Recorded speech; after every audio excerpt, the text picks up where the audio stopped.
Inyong papakinabangan, chikahang pangkalusugan, mental health concerns, mga health tips at iba pa. Ang lahat ng yan ay mapapakinggan ngayon na sa DCGB, always number one.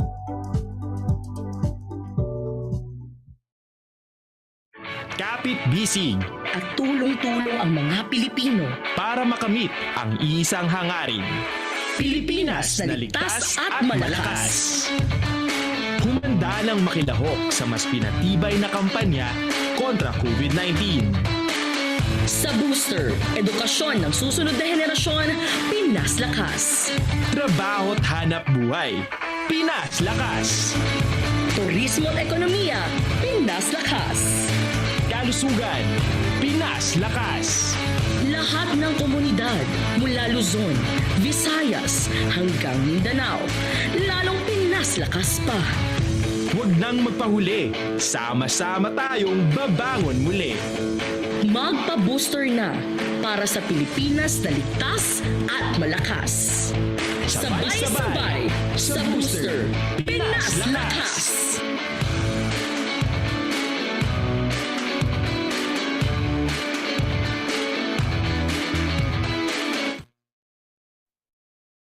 Okay, so magandang umaga mga kachika. Welcome po sa programa mula sa Department of Health Bicol Center for Health Development. Nakatutok po kayo sa Chikahang Pangkalusugan. Ako si Maxine. At ako si Joanna. Yes, so isang oras na naman nga po tayo magchichikahan tungkol sa mga health events and health programs ng DOH Bicol. At syempre, sisimulan natin yan sa pag-alam ko ano ang ating latest na balita. Yes, of course, ang ating latest na balita mula sa DOH Bicol ay ang ating COVID-19 Bulletin Number 2022-0032 na inilabas po natin kahapon November 14, 2022. Ito po ay datos mula November 6 to November 12, 2022. So from that week po, mayroon po tayong nai-record na 206 na bagong kaso ng COVID-19 for the whole Bicol region. So ang total na bilang ng COVID-19 cases na na-record na sa Bicol region simula noong March 2020 ay 65,148.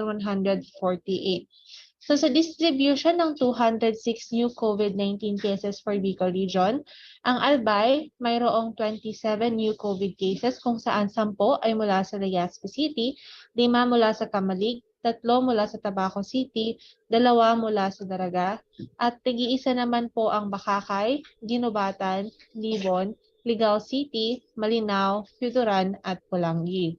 Ang Camarines Norte ay mayroon 16 or 16 new COVID-19 cases kung saan 8 ay mula sa Labo, 4 sa Daet, 2 sa Mercedes at tig-isa sa Jose Panganiban at Paracale. Ang Camarines Sur ay mayroong 106 new COVID-19 cases kung saan 37 ay mula sa Naga City, 8 ang mula sa Nabwa, 7 mula sa Pili, 6 Bula, 5 Tigaon, 4 naman po ang Bato, Libmanan o Campo Sipokot, 3 sa Guwa, 2 naman ang Balatan, Calabanga, Caramoan, Iriga, Magarao, Milaor, Minalabak, Ragay at San Fernando. At tig-isa naman po ang Bombon, Cabusao, Camaligan, Canaaman, Garchitorena at Tinamba. Ang Catanduanes ay mayroong 5 bagong kaso ng COVID-19 kung saan 2 ay mula sa Caramoran, 2 rin po ay mula sa Virac at 1 ay mula sa Biga. Ang Masbate mayroong 19 new COVID-19 cases kung saan 6 ay mula sa Aroroy, 5 sa Masbate City, 2 naman po ang Kawayan, Mandaon, Milagros, Mobo at San Pascual. And lastly for Sorsogon, mayroong 31 for the whole province of Sorsogon kung saan 17 ay mula sa Sorsogon City, 4 mula sa Piata Diaz, 2 naman po ang Bulandon, Sol Pilar at 1 ang Castilla, Gubat, Magallanes at Matno. Mayroon naman pong 2 na naitala na mula sa ibang rehiyon, ngunit dito na po sila na-detect na mayroon silang COVID-19. Yan po ay isa mula sa Laguna at isa po ay mula sa Tagkawayan, Quezon. Dumako naman po tayo sa ating recoveries. Mayroon pong 68 na reported recoveries from November 6 to November 12, 2022. So, ang sa 68 po na yan, 28 ay mula sa Camarines Sur, 1 sa Catanduanes, 8 sa Masbate, 18 sa Sorsogon at 13 mula sa Naga City. So ang total na bilang ng recoveries reported for the whole Bicol region ay 60,890 or katumbas ng 93.46% ng total COVID-19 cases recorded in the whole Bicol region. Mayroon naman pong naitala na tatlong namatay or reported na tatlong namatay from November 6 to November 12, 2022. Yung tatlo po na yan ay mula sa Sorsogon. So ang total na bilang ng COVID-19 cases, deaths reported or recorded in Bicol region ay 2,665. Paalala po ulit natin, dito sa deaths ay hindi po sila reflect ng actual date of deaths ng ating mga pasyente, kundi base po sa mga validated reports kasama yung kanilang death certificate. Dumako na po tayo sa ating COVID-19 vaccination status as of November 12, 2022. So sa coverage po ng target population natin, ang target population po natin for the full Bicol region ay around 4 million na mabakunahan ng COVID-19 vaccines. So sa 4 million na yan, 92.33% pa lang po ang ating nabakunahan ng at least isang dose. Para naman po sa ating 8-2 population or yung senior citizens, 68.92% po ng ating target ang ating nabakunahan. Ang bilang naman po ng fully vaccinated individuals for Bicol region ay 3,616,183. And yung mga nabigyan na po ng booster ay 619,548. Base naman po sa datos natin from November 6 to November 12, mayroon po tayong nabakunahan na 2,643 at nabigyan na booster ng 4,413. Lastly, for our healthcare utilization rate updates as of November 12, 2022, mayroon po tayo 713 na dedicated non-ICU beds for COVID-19. So 92 po dyan or katumbas ng 13% ang kasalukuyang ginagamit. Sa ICU beds naman po, for COVID-19, mayroon tayong 54 dedicated ICU beds kung saan 7 or katumbas ng 13% ang kasalukuyang nagagamit. Sa severe and critical admissions, mayroon po tayong 14. So patuloy pa rin po ang pakikipag-usap po natin sa lahat na magpabakuna at magpa-booster na para sa dagdag proteksyon kontra COVID-19. Para sa ibang balita, Max. Yeah, so para naman sa ating ibang balita, kahapon nga po ay sinimulan natin dito sa Bicol Region ay ang Barangayang Suyod Bakuna. So nagsimula nga po ito kahapon. Ito po ay initiative ng DOH Bicol CHD para mapataas ang wall of immunity ng Bicol against COVID-19 sa pamamagitan ng pagbabakuna. So ito pong Barangayang Suyod Bakuna ay isasagawa hanggang December 16, 2022. So ano nga ba itong Barangayang Suyod Bakuna? So ang Bicol CHD po ay nag-identify ng 5 high-yield municipalities per province at dito sa mga municipalities o cities ay meron rin po tayong in-identify na 5 rin na high-yield barangays. Ang ibig sabihin po ng high-yield, ito po yung mga lugar kung saan marami ang hindi pa nakakatanggap ng kanilang booster. So sa pamamagitan ng Barangayang Suyod Bakuna, yung vaccination natin ay mag-focus po doon sa sinasabi nating mga high-yield areas. So dito po sa atin, sa Albay, ang ating mga municipalities kung saan pinilian ng mga barangay ay dyan po sa Daraga, sa Legazpi City, sa Tabaco City, sa Ligao City at sa Libon. So para naman sa Camarines Norte, ang mga high-yield municipalities po dyan, yan po yung sa Labo, sa Daet, sa Paracale, sa Jose Panganiban at sa Mercedes. Sa Camarines Sur naman, nandyan po yung Libmanan, Naga City, Iriga City, Calabanga at Pili. Sa Catanduanes naman, ang mga high-yield municipalities, ito po yung San Andres, Virac, Caramoan, Pandan at Bato. Sa Masbate naman ay ang mga pupuntahan ng mga munisipyo at pagpipilian ng barangay.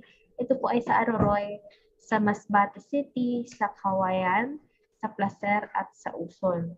Sa Sorsogon naman, andyan po yung Sorsogon City, Bulan, Pilar, Castilla at Irosin. So sa pamamagitan rin po nitong Barangayang Suyod Bakuna, nais po natin na mapataas natin yung bilang na mga Bicolano na may booster shots. Ngayon po, sa nabanggit kanina ni Joanna, sa 3.6 million na fully vaccinated na Bicolano, nasa 690,000 pa lang ang mayroong booster shot. So napakababa pa rin po. Kaya inanyayahan po natin ng mga eligible na population na mag-avail na ng kanilang booster shots para matulungan natin ang ating mga kababayan na mataas ang ating wall of immunity laban sa COVID-19. So dagdag pa po dito, ito yung paggamit natin ng face mask. So meron tayong naririnig ng mga balita na hindi na masyadong mahigpit ang paggagamit ng ating mga face mask. May mga lugar na maaari na natin gamitin or hindi gamitin ang mga face mask. Pero noong nakaraan po nating pag-observe ng World Toilet Day, nakasama natin si Yusek Nestor Santiago, kung saan in-encourage niya pa rin ang mga tao na magsuot ng face mask at mag-isip ng mabuti kung kailangan pa nila ito, lalong-lalo na kung sila ay mga senior citizens, may comorbidities, or depende po sa kanilang vaccination status kung sila ay unvaccinated or wala pang boosters. So siguro yun lamang po ang ating iba pang balita mula sa DOH Bicol. Abangan na lang po natin ang iba pa nating balita sa ating mga official social media pages sa Facebook po. Nandiyan ang DOH Bicol CHD. May Twitter rin po tayo at DOH Bicol. At mag-subscribe na rin kayo sa aming YouTube channel na DOH Bicol CHD. Diyan po mapapanood natin ang ating mga nakaraang chikahan.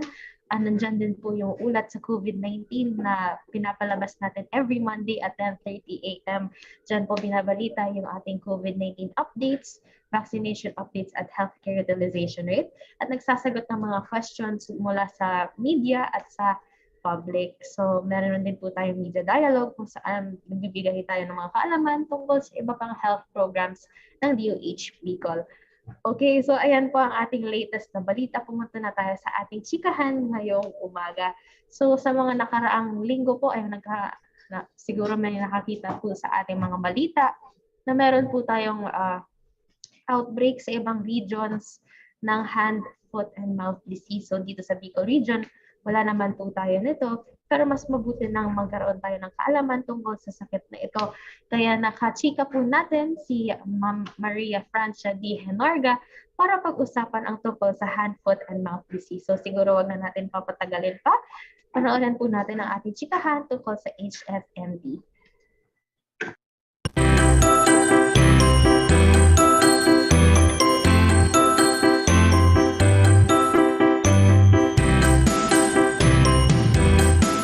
Talk about hand, foot, and mouth disease. We are joined by Miss Maria Francia D. Henorga, Nurse 5 of the Infectious Diseases Cluster. So good afternoon po, ma'am. Good afternoon, Max. And good Alright, so afternoon, everyone.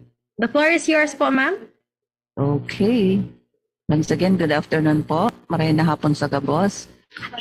I was invited to discuss to you the updates on hand, foot, and mouth disease of the DOH. So, ngayon po, okay, Max? Okay, nakikita niyo po to, no? Itong, nakakatawa din pero nakaka-nervyos na hand, foot, and mouth disease. Okay po, kasi yung mga bata talaga yung involved dito. Ano po? So, ang cause nito ay isang virus, and then, ito po ay isang mild. So, meaning pag mild, hindi po ito talagang serious, no? But very contagious common viral illness of infants and children. So, nagiging contagious po ito during the first week of their illness. So, nasa first week, no? And then, itong hand, foot, and mouth disease, hindi po ito pwedeng makontract or makontact from pets or animals. And then, yung incubation period po nila, ang ibig pong sabihin, yung pagpasok ng mikrobyo at paglabas ng mga simptomas ay nasa 2 to 14 days or 2 weeks. Okay po, next. So, paano ito nag-spread sa iba-ibang mga persons? So, number 1, through close personal contact doon sa may sakit, wherein meron sila mga blisters na nahawakan, lalo na kung maghahawak sa mga natin, sa floor, sa mga dingding, sa doorknob, pwede po yung makahawa. or through air through coughing or sneezing. Ano po, mga saliva dyan, yung sputum or nasal mucus. Kasi kung minsan ba yung mga bata, kung nag-i-sneeze sila, hawak nila yung kamay nila nasa baba nila. Ano? So, pwede silang mag-touch kung saan-saan lang.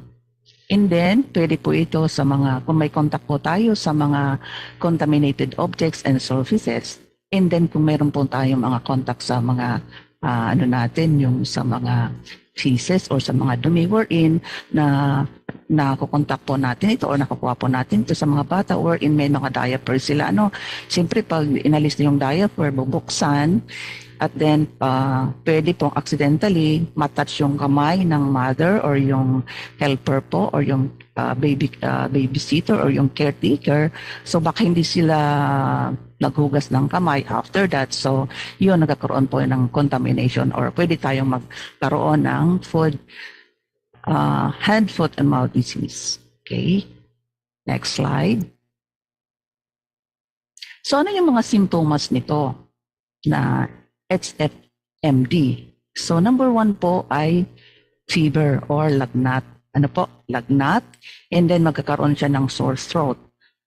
And then, after nito mga 1 or 2 days na fever, lalabas na po yung sinasabing blisters. Ano po? At yung bata po ay magkakaroon ng not feeling well siya. Palaging matamlay kasi talagang mayroon na siyang infections. So yung mga blisters po, makikita na doon sa mga kamay niya, pwede sa buttocks, pwede po sa paa. Ano po? And then doon din sa kanyang sa tongue or sa dila, sa gums and inside of the cheeks, doon po sa loob ng mouth or doon sa at the back of the throat ng bata, meron yon. At meron din mga red rash without itching, hindi po makate, but sometimes with blistering. So, kung pinapanganga po natin ang mga bata, makikita po may mga blister dyan sa loob ng mouth ng bata. And then, makikita po din sa mga palms and soles ng mga, and sometimes the buttocks. So, pag ang isang bata ay meron ng HFMD, irritable po yan. Irritable. So, kasi masakit yan makate, masakit, at talagang magiging restless talaga ang mga bata. And then, nagkaroon ng loss of appetite. Bakit? Kasi po, once na meron silang HFMD, ang bata po ay yung may mga sores doon sa loob ng kanyang baba. At hindi lang yan, dito pa sa mga kamay. So, in my next slides, makikita po natin dyan kung paano nagkakaroon or paano kung saan siya mayroong mga blisters. Okay, next slide. So, ito po yung mga examples ng mga blisters po, sa kamay. So, makikita natin, dito sa paa. Dito. Okay. Diyan sa may baba niya. And then kung ang mga bata hindi makakapagsalita yan, di ba? So hindi alam kung lalo kapag hindi pa lumalabas ang mga blisters niya dito sa baba or dito sa labas, kung hindi pa nagkakaroon ng blister pack sa labas ng katawan niya, hindi lalalaman ng mother. Ano po? Kasi hindi yan nakapagsalita. Pero kung ang bata ay 1 year old, 2 years old, makakapagsalita yan na talagang meron siya nararamdaman sa loob ng kanyang baba or kung ano man, wala siyang ganang kumain because of the blisters na nakuform inside the mouth of the child. Okay po. So ano tong mga blisters na nakikita natin dito sa baba or sa buttocks or lahat ng katawan ng bata? Ito po isang bubbles na nag-pop up when fluid collects in packets under the top layer of your skin. So ito po so lahat naman siguro po tayo nagkaroon tayo ng blisters na merong tubig sa loob na kung nandyan yan ay Makate at gusto nating alisin, magatulong talaga yan. So ang po niyan is nag-elevate siya, at mayroong lamang fluid sa ilalim. And ang shape po niya ay parang pabilog, shape like circles. Tapos depende po sa kausa, pwede po siyang makate or talagang masakit. or talagang masakit na masakit, lalo sa mga kabataan. Okay? Tapos pwede po siyang mag-appear na solo lang siya or in clusters. Like this one, ano po, nasa picture po, solo lang siya. Pero dito, mayroon siyang mga katabi-tabi. Okay. Next slides. So, ito po na hand, foot, and mouth disease ay ang treatment po nito ay supportive lang. Treatment is directed towards the relief of the symptoms. Meaning po, kung mayroon ang isang bata ng HFMD, ay pagagamutin lang siya kung may lagnat, may sore throat, no? Supportive lang. Pwede siyang bigyan ng paracetamol, no? Kasi wala itong specific treatment. At yung signs and symptoms niya usually clear up in 7 to 10 days, meaning the virus or the body heals itself, no? Ang virus, itong sakit na to ay within that day or within that week ay talagang aalis po siya kasi ang tawag yan is very self-limiting disease, no? Okay. So, meron tayong sinasabi na mga topical oral anesthetics, pwede pong makatulong sa kanya para maalis po yung mga pain sa kanyang baba or mouth. Maraming source siya dyan, pwede po yung makatulong. So, meron po tayong mga over-the-counter pain medications na pwede pong ibigay sa mga bata. But then, gusto ko pong emphasize na pag ang ating mga kabataan ay may ganitong sakit, hindi po tayo pwedeng i-self-medicate natin sila. Pwede po nating ipa-check up palagi yan sa doktor because doctor knows best. Okay po. So dito po, mayroon tayong mga remedial measures for infected children. So kung ang mga kabataan mayroong sakit nito is dapat po i-isolate siya, no? For at least a week and do not send to school. Wag mo nang papasukin sa school kasi pwede siyang maka-infect doon ng marami. And then imo-monitor po natin yung kanyang lagnat. Okay? Ensure na dapat po hindi siya ma-dehydrate kasi po itong hand, foot, and mouth disease may ano po yan meron siyang fever. Siyempre pag may fever ka, meron kang masyado kang sabi ko lang ginakaknot and then may drooling yan. Pag sinabing drooling, yung laway mo parang basta lang yan tumutulo. So that is fluids na pwedeng maalis sa katawan ng bata. So, pwede siya magkaroon ng dehydration or maraming fluids na pwedeng maalis sa kanyang katawan. Okay? So, dito pa, i-avoid natin yung mga oily and spicy foods kasi maka-irritate yung kanyang mouth. Lalo yung mga sores niya sa mouth, may irritate po yan. So, wag po natin siyang bigyan ng ganitong klaseng mga pagkain dahil mas lalong ma-aggravate yung mga sores sa kanyang katawan or sa throat niya. And then, i-ensure po natin na lahat po sanitized. Tapos, yung meron tayong proper disposal of diapers and proper washing of infected clothes. Yung mga baro, dapat yun kung saan nakalagay. So, dapat may properly washing of the infected clothes. And then, sa mga bata naman na talagang yung mahahaba yung kuko ng kamay, dapat po meron tayong nail cutter. Putulin natin yan para hindi masyado magkalot sa kanyang katawan kasi pwede pa yan maging source of infection. Pag kinalot yan kasi masarap kalutin kasi makati, di ba? So once na makati yan, siyempre magiging infected yung yung nails mo, yung mga kuko mo. Pwede mo naman itas yan kung saan-saan at yung makakaspray yan ng infection. So I have to advise na ang mga bata ay dapat nating paliguan o dapat maligo sila. Dapat nga po ay twice a day para yung kanilang ma-wash out yung mga adhesion sa katawan nila. Maalis yung mga bacteria or mga virus din sa katawan nila once naligo po sila. Okay po. At ito pa, give room temperature, meaning yung pagkain dapat nasa room temperature. Hindi naman masyadong mainit kasi pwede silang mapaso. Yung kanilang mouth pwedeng mapaso kung ang i-offer mo na pagkain ay masyadong mainit. Nasa room temperature lang. And then, verify with the doctor before sending back to school. Diyan naman sa mga malalayong lugar, no? Dapat po yung meron tayong mga doktor dyan, pwedeng magkonsulta. And during the consultation, tanungin kung how many days pa siya pang magstay sa bahay before going back to school. Okay, next slide, Max. So, itong HFMD ay mayroon din mga sinasabing complications pero very rare naman itong nandito. But the most common complications of the hand, foot, and mouth diseases is dehydration. So, nasabi ko na kanina kasi nga masyado itong may drooling or maraming nilalabas at nalaway or fluid sa kanyang mouth. And then, yung nagkakaroon siya ng fever, so may sweating siya, no? May sweating siya, so pwede talaga magkaroon ng dehydration. So dapat painumin ng tubig, pero usually in yung konti-konti.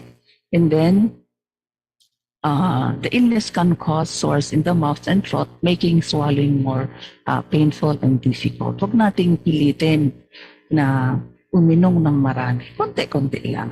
And then, hindi masyado mainit. Maganda nga yan kung medyo malamig drinks na i-offer mo sa mga bata. Avoid yung mga fruit juices mo na kasi may irritate yung kanyang source sa kanyang throat. So, hand, foot, and mouth disease is usually a minor illness causing only a few days of fever and relatively mild signs and symptoms.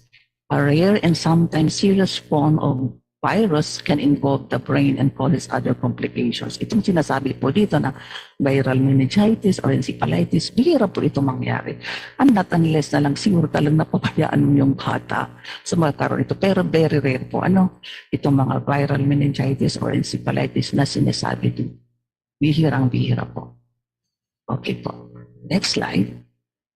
So, ipapakita ko po sa inyo yung statistics na binigay sa atin ng Regional Epidemiology and Surveillance Unit ng office namin. We have here 62 cases doon po sa mga sentinel sites, mga hospitals natin. 62 cases po.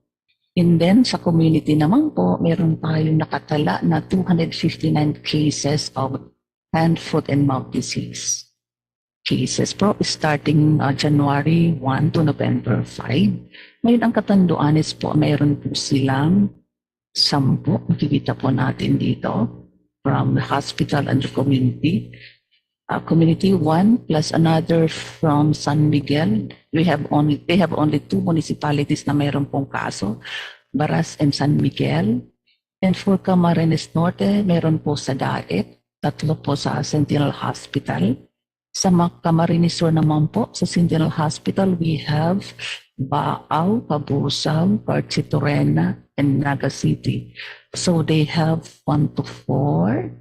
And for Masbate naman po, meron tayo sa Batuan, Mandaon, Masbate City, and then Monreal, San Fernando. Yung San Fernando po ay yung pinakamataas, 29 cases po.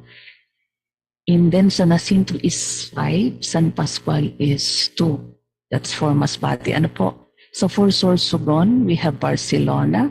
Nasa community po ito. And then for Donsol is 3. Kasiguran is 2 cases. Uban is 2. And Bulusan is 30. And Gubat is 41. And Sorsogon City is 116. So we have a total 259. For the community. Ngayon po, ito pong hand, foot, and mouth disease, nag-start po ito noong 10th week. Nasa March 6 po tayo niyan, na 10th week na yan, wherein doon po lang talaga nagkaroon tayo ng hand, foot, and mouth diseases. Paisa-isa po yan. Sa iba-ibang, ang nanguna po dyan ay yung Sorsogon. Sorsogon po ang unang nagkaroon nito, pero paisa-isa po. Nag-start po siya ng March 6, on the 10th week.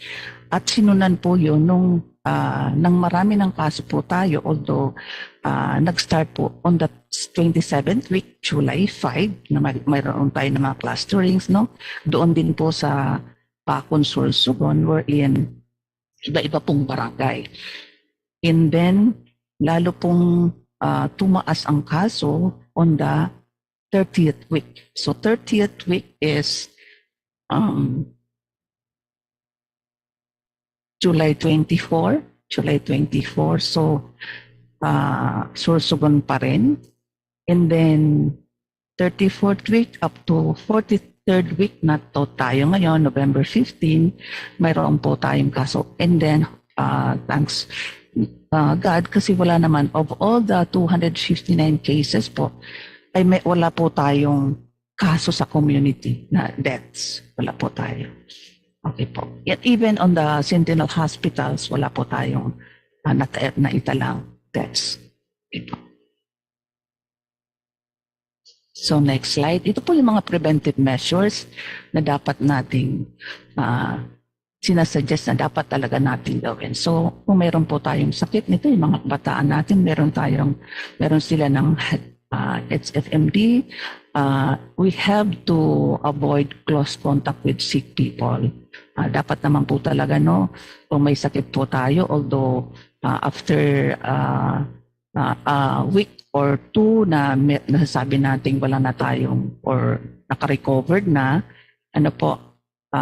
ingatan pa rin natin na huwag tayong masyadong magkaroon ng close contact with our classmates or with our office mate para naman po hindi tayo magkaroon ng infection.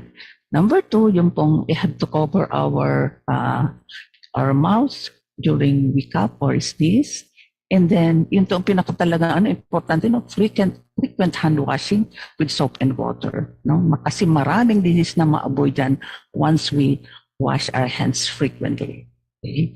Then, clean and disinfect surfaces, yung mga toys ng mga bata, huwag basta hawakan, yung mga eating utensils, yung mga toilet floor, na alam natin baka doon tumulo yung mga blisters, yung mga fluids ng mga blisters doon. Okay, so dapat malinis yan, i-disinfect yung mga surfaces.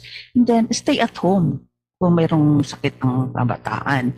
So, pag nagstay sa bahay, so meaning hindi tayo makaka-infect ng iba. Okay po. So, kung in case man po na sinasabing magaling na ang bata, then that's lalo na po yung hintayin po natin yung blisters, no? Yung blisters, yung kaninang sinabi ko, na dapat mag-dry po yan at wala ng fever bago pumasok ulit ang bata sa paaralan. But then, kahit pumasok na siya, dapat po i-avoid niya yung close contact niya sa mga classmates niya, no? And then, avoid touching your face with unwashed hands para hindi mag-spread yung infection, ano? And then, ito pa rin yung eat nutritious and balanced diet. Ngayong panahon na to, di ba, Max? Para yung mga bata yata hindi kumakain ng gulay, lahat na yata yung mga nandyan yata sa iba, sa mga natin, mga Jollibee example, mga hindi masyadong nutritious foods. Kailangan natin yung talagang kumain sila ng gulay, dapat sila may mga multivitamins na binibigay para naman magkaroon sila ng strong immune system. Kasi once ng immune system natin bumaba, ay talagang very susceptible sila na magkaroon ng mga infections, lahat ng sakit. So we have to maintain that.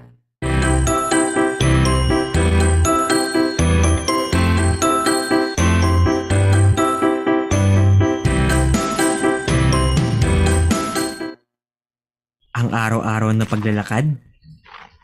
Samahan mo pa ng jogging. Itodo na ang paggalaw araw-araw. Say goodbye na rin sa mga pagkaing maaalat, matataba at matatamis. At piliin yung siguradong masustansya. Gawin ito para makaiwas sa mga sakit na diabetes, cancer, hypertension, sakit sa puso at iba pa. I-follow na kami para sa karagdagang impormasyon. Let's move more. Eat right para sa isang healthy Pilipinas. Sa ngalan ng pag-ibig.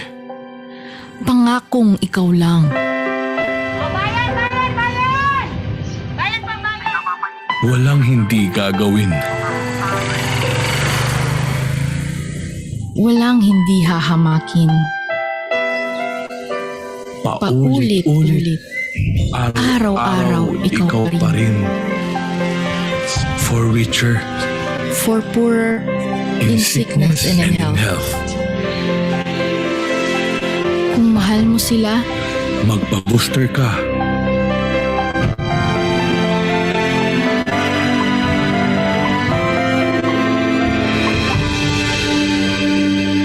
promise. X-Man. Ligtas para sa lahat.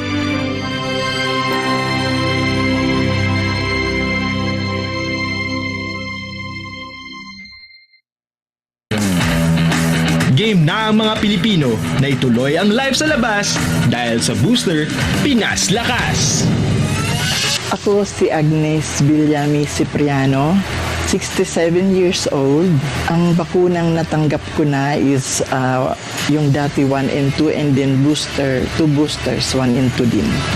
Bilang senior citizen, dahil ako nagduwa-duwa na magpa-booster kasi inagihan ko ang paano ang makamati ang kalintura di related siguro ito dahil ko man ngani although dahil ako nagpa PCR pero parang related man ito kaya sobrang takot ko kinumplituhan ko ang vaccination ko booster 1 and 2.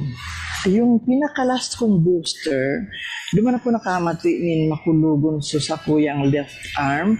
Then, nagtaranglay ang lawas ko pati likod ko. Ang ginipo ko, nag-inom lang ako ng sarong paracetamol, so tinatao ba ganinda. Then, pagmata akong pagkaaga, okay na ako. After 3 days din namati ang kulog kang bakuna. Ito lang ang pinakamakulog kong naranasan. Bilang senior citizen, kaipuwanta na talaga ang protection kasi dahil maluya naman ang satuyang mga immune system, kaipuhan maprotektaran kita lalo sa COVID na naglalakop niyan. Ang advice ko sa mga senior citizens na dahil pa nakabakuna, so 1 and 2 and then sa booster, dapat makumpituhan ninda. Makaapat lang, at least talaga makaapat ng injection. Kasi dahil na ako natatakot, dahil na ang mga senior citizen natatakot makisalamuha. Tapos syempre, iniisip may protektado na mga maulakitan kay ining COVID-19. Sa booster, Pinas, lakas! Sabay tayong bumangon. Magpa-booster ngayon. Sa booster, Pinas Lakas!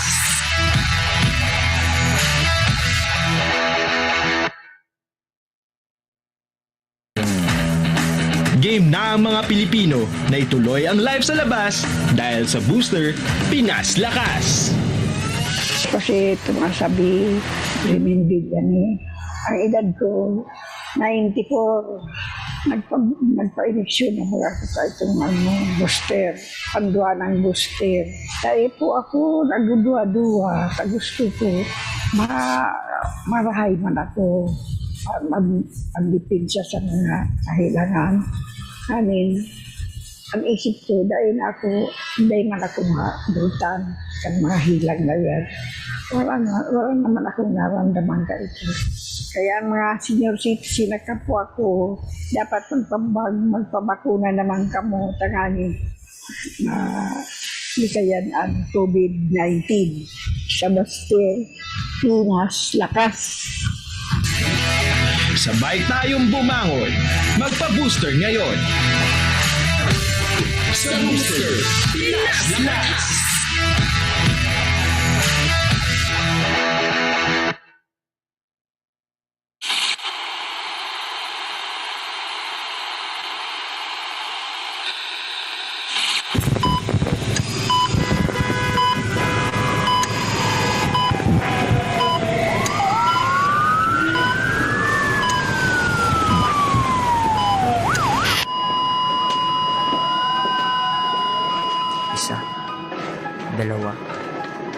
Dalawang taon na tayong ipit sa pandemya.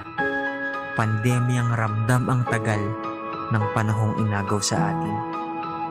At hindi nawawala matapos ang pumikit, pikit, pahingang mailap at isang biyayang bihira para sa manggagawang pangkalusugan.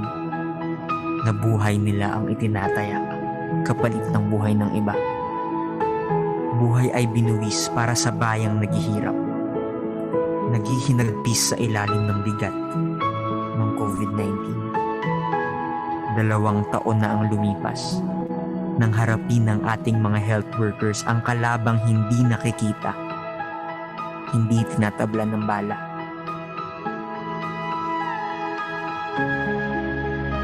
Marami ang nagdurusa, marami ang tumumba. Ngunit sa kabila ng lahat, ay hindi nauubusan ng pag-asa na sa bawat pagsugod ay di na nila aalalahanin kung sila ba'y makakauwi pa, na araw-araw na nilang makakasama ang pamilyang iniwan at sadyang iniiwasan sa takot na sila'y mahawaan, na balang araw ay makikitang muli natin ang mga ngiti ng bawat isa na walang pumipigil. Salamat para kay Lolo at Lola, Mama at Papa, Ate at Kuya na ngayon magkakasama pa dahil sa inyong pagkalinga. Salamat para sa libu-libong tao na nakabalik na sa trabaho dahil sa patuloy niyong serbisyo.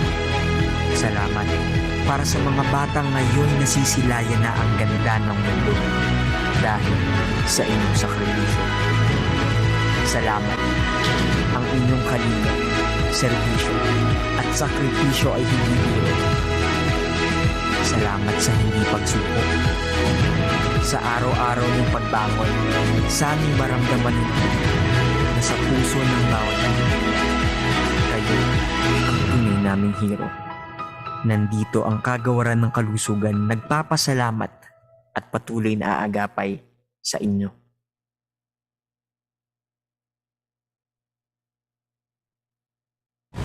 Magandang araw! Ako si Doc Benjo mula sa Department of Health at nandito ako ngayon upang magbigay ng impormasyon tungkol sa mga bakuna at boosters kontra COVID-19. Sa araw na ito ay inaalok sa inyong anak ang bakuna kontra COVID-19. Itong bakuna ay ibinibigay ng libre galing sa gobyerno. Nasa sa inyo pa rin ang desisyon kung magpapabakuna o hindi. Gayunpaman, aming inirerekomenda na magpapakuna na ang lahat ng eligible recipients kabilang ang inyong anak para maprotektahan ang buong pamilya, ang komunidad at eskwelahan laban sa COVID-19. Bakit kailangan bigyan prioridad ang mga kabataan para sa pagpapabakuna? Ang mga kabataan ay maaari pa rin mahawak ng COVID-19 dahil hindi pa gaanong na-develop ang kanilang immune response kumpara sa mga matatanda. At dahil sila ay nasa closed setting sa kanilang paaralan at madalas ay nagsasama-sama at nagkukumpul-kumpulan kasama ang ibang mga bata, maaring mas bumilis ang pagkalat ng sakit sa kanila. Para mapanatiling ligtas sa mga bata, faculty, staff, at iba pang mga tao sa paaralan, kailangan natin ng bakuna. Ang bakuna ay magbibigay proteksyon mula sa malubhang COVID-19, sa pagka-ospital, at kamatayan. Makakapagbigay din ito ng mas ligtas na pagbalik sa paaralan o face-to-face classes at magagawang mas ligtas ang pagkikita ng pamilya at kaanak. Para matanggap ang ganap na proteksyon, importanteng tandaan na dapat makumpleto ang ikalawang dose ng kaparehong brand ng bakuna na naaayon sa schedule. Sa madaling salita, protektado ka at ang iyong pamilya at ang buong eskwelahan kapag lahat ay magpapabakuna. Anong mga bakuna para sa COVID-19 ang gagamitin para sa mga bata? Ligtas at epektibo ba ang mga bakunang ito? Sa ngayon, ang mga bakunang Moderna at Pfizer ang maaaring ibigay para sa primary series ng mga bata edad 12 to 17 at Pfizer lamang ang maaaring ibigay sa kanila bilang first booster shot. Samantala, Pfizer lamang ang bakunang maaaring ibigay para sa primary series ng mga batang edad 5 to 11. Tanging ang mga bakunang nabigyan ng Emergency Use Authorization o EUA ng Philippine Food and Drug Administration o FDA para sa mga bata ang ibinibigay ng libre sa kanila. Patunay ang EUA na masusing pinag-aralan ng iba't ibang grupo ng mga doktor, healthcare professionals at mga eksperto ang bakuna para siguraduhin na ito ay ligtas at epektibo. Ano ang mga maaaring maranasan pagkatapos mabakunahan? Iba-iba ang reaksyon ng bawat tao sa bakuna. May mga walang nararamdaman pagkatapos mabakunahan, may mga tao namang may minor reaction sa bakuna. Ang pinakakaraniwang naiulat na minor reactions ay sakit, pamumula o pamamaga sa lugar na tinurukan, pagkapagod, sakit ng ulo, sakit ng kalamnan, sakit sa kasukasuan, panginginig, lagnat, pagkahilo o pagduduwal o nausea, masamang pakiramdam, at pamamaga ng lymph nodes o kulani. Karaniwang nararanasan ang mga ganitong minor reaction sa unang 3 araw pagkatapos bakunahan at inaasahang mawawala rin ito ng kusa. Kung sakaling makaranas ng minor reaction, huwag mag-alala, ito ay normal lamang. Pudyat ito na bumubuo ang katawan mo ng proteksyon laban sa COVID-19. Sa kabilang banda, kung walang nararamdaman pagkatapos bakunahan, hindi rin naman ito nangangahulugan, hindi gumana ang bakuna. Kung may nararamdaman, i-report ang lahat ng reaction sa hotline o contact person na ibibigay ng inyong local vaccination site. Kung mas lumala ang pakiramdam ng anak ninyo pagkalipas ng 24 oras o hindi pa rin ito nawawala pagkatapos ng 3 araw o may nararanasang di pangkaraniwan, sumangguni agad sa inyong doktor o sa pinakamalapit na klinik, health facility o center. Meron ding mababang tsansa na ang mga bakuna ay magdulot ng malubhang reactions. Karaniwan, nagaganap ang mga ito ilang minuto hanggang 1 oras pagkatapos makatanggap ng bakuna. Kung makaranas ng hirap sa paghinga, malubhang sakit sa ulo, dibdib o sa tiyan o panghihina, agad sumangguni sa pinakamalapit na emergency room. Ano ang mga kailangan gawin sa araw ng pagbabakuna? Dalhin ang mga sumusunod. Una, dokumentong magpapatunay ng relasyon ng anak sa magulang tulad ng birth certificate o baptismal certificate. Pangalawa, valid ID ng babakunahan. At pangatlo, valid ID na may litrato ng magulang o guardian. Dapat, samahan ng magulang o guardian ang babakunahan sa vaccination site. Para sa mga hindi masasamahan ng magulang, magdala ng special power of attorney. Kung walang special power of attorney, maaaring dalhin ng mga sumusunod. Nakanotaryong authorization letter, affidavit ng magulang o guardian na may panunumpa kasama ng isang public official tulad ng notary public.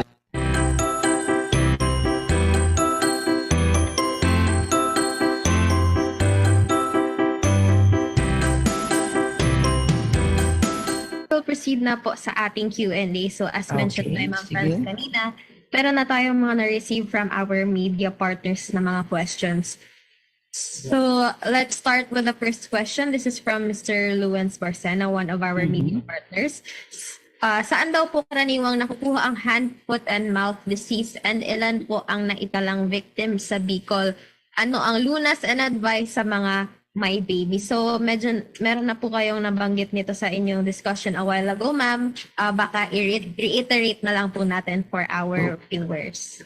Okay, yung question kanina. So, di ba sabi ko kanina yung HFMD ay nakukuha na ang cause nito is the virus, and then nakukuha natin ito sa mga batang may sakit wherein meron silang mga blisters, yung mga discharges nila kung saan-saan lang, and then nakaka-infect yun. Magta-touch tayo sa mga surfaces, may karoon tayo mga close contact sa may sakit. And then, makukuha natin ito sa hangin, kung lalo kung nagbabahi, nag-uubo, wherein walang cover yung ating mga mouth. So, pwede natin makaspread ng infections. Okay. Okay, thank you, ma'am. So, another part of Mr. Luens Barcena's question po, ano ang lunas and advice sa mga may babies po? Okay. Pag yung mga baby po natin, maging meticulous po tayo mga mother sa pag-observe kung ano po yung kanilang nararamdaman. Kasi ang bata, lalo kung less than 1 year old, iyak lang ng iyak. We have to be observant. So titingnan natin yung the whole of their body.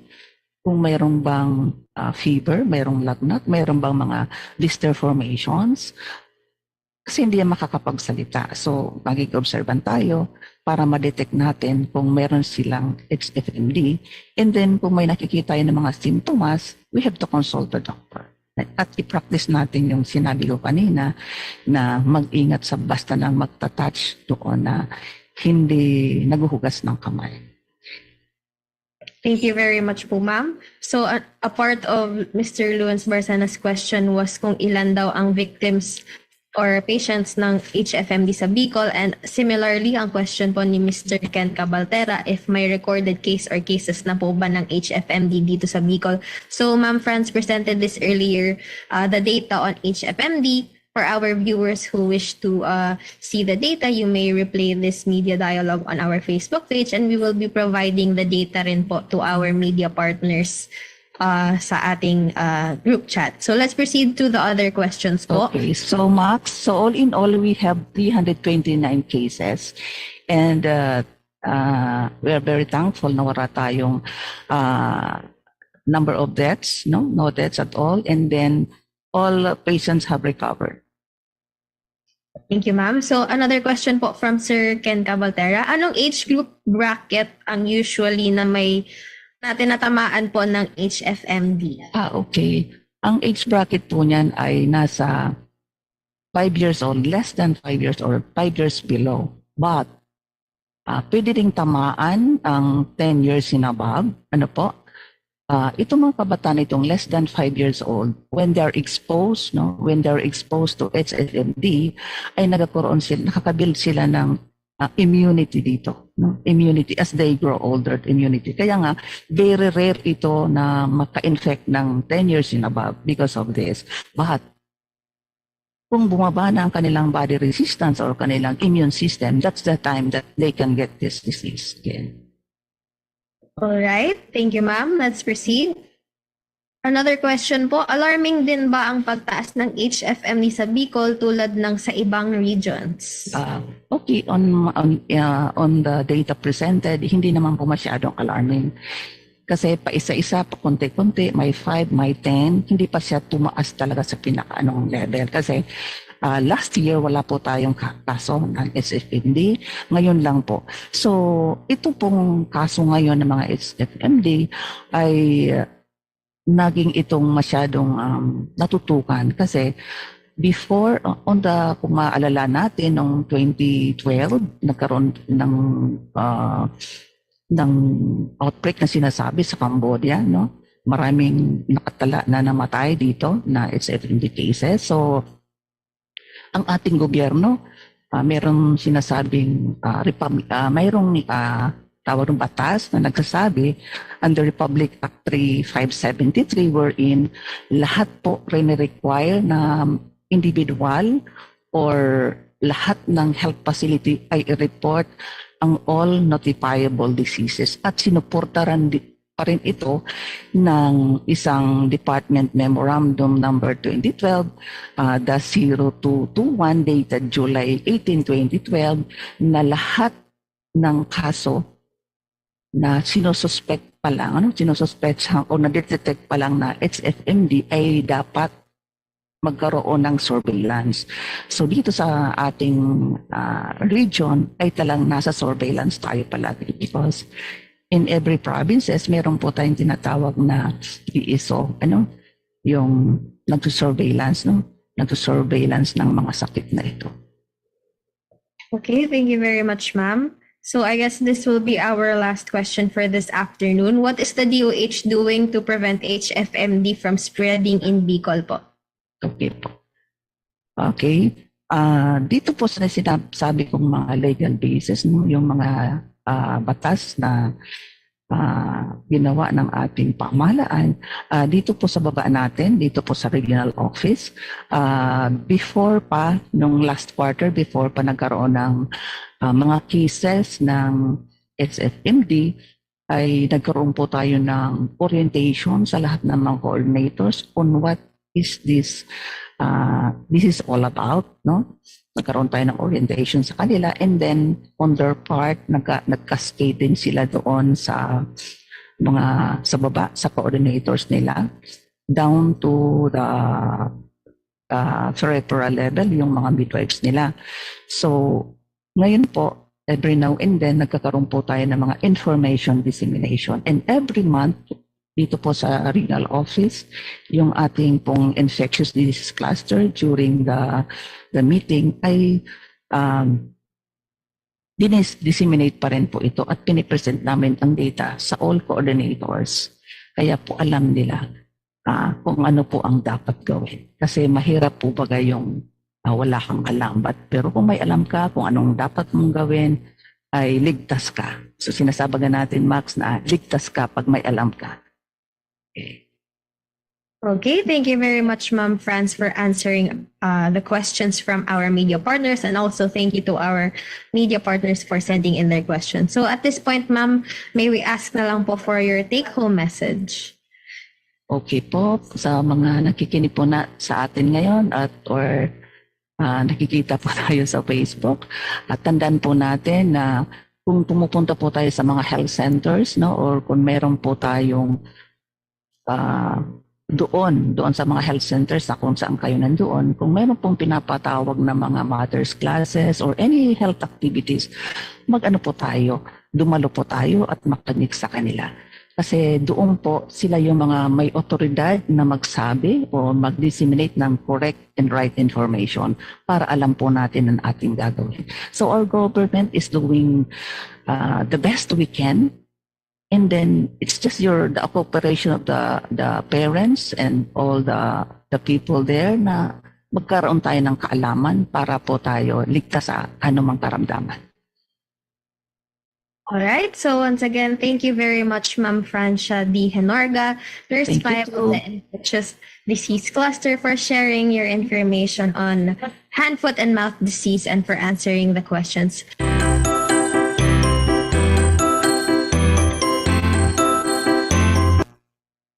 Habits para sa healthy Pilipinas. Sabay handa ang balikat ng may karamay sa bigat. Sila'y iniingatan, ngunit sarili huwag kalimutan. Mahalaga ka. Tungkol na yan, kalusugan ay unahin at mga nahin ng mamamayan ay healthy Pilipinas. Malakas sa magandang bukas. Ang bawat Pilipino sa mundo, sa ulado mapitong ito. Sa healthy habits ko na to. Para sa healthy Pilipinas. At ayan, nakatutok pa rin kayo sa programa ng Department of Health Bicol Center for Health Development, ang Chikahang Pangkalusugan. So ayan nga po, napakinggan natin ang ating chikahan with Ma'am Franz tungkol sa hand, foot, and mouth disease. Ngayon naman, pumunta tayo sa ating mental health exercise for today. Yes, of course, dahil nga ang COVID-19 pandemic ay nagkaroon na ng toll sa mga mental health ng ibang tao.